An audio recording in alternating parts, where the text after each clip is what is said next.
නම් මේ වෙලාවේ අපිට අනිවාර්යයෙන්ම සහයෝගයක් ලබා දෙන්න. ඉතින් බැරි මොනොත් මේ සියලුම දේවල් විකුණලා දාලා ආපහු බිමට බහැලා පාරේ ඉඳන් කොත්තුවක් හරි ගහනවා. ඉතින් මේක කරන්න දෙයක් නැහැ. මොකද මැරෙන්නද කියන්නේ. හරි මං කොල්ලෙට එම් සීන් එකක් වුණා. දැන් ඒකින්ද හරි මම වැරද්දක් පිළිගත්තා. රටෙන් මස් සමාව ඉල්ලුවා. ඉතින් මං දැන් මැරෙන්නද ඕනේ. දැන් ඔයගොල්ලෝ මට කියන්නේ බෙල්ල වල දාගන්න කියලාද? බෙල්ල වල දාගෙන මේ ජීවිතේ යන්න කියලා.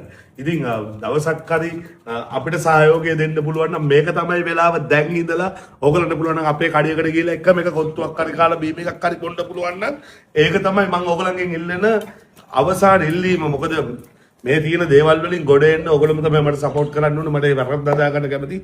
මොකද දැන් මේ වෙලාවෙත් අපි ගාව විශාල සේවකයෝ පිරිසක් යන්න නැතුව ඉන්නවා. ඒ යන්න නැතුව ඉන්න මිනිස්සු ටිකවත් මේ බේර ගන්න මට සපෝට් එකක් දෙන්න. මොකද ලොකු ඕවර්හෙඩ්ස් ප්‍රමාණයක් තියෙනවා. ඉතින් පුළුවන් නම් ගිහලා මිස්ටර් කොත්තුවකට ගිහලා පොඩි වීඩියෝ එකක් කරලා දාන්න මේ වෙලාවේ. පුළුවන් කට්ටියකින් මම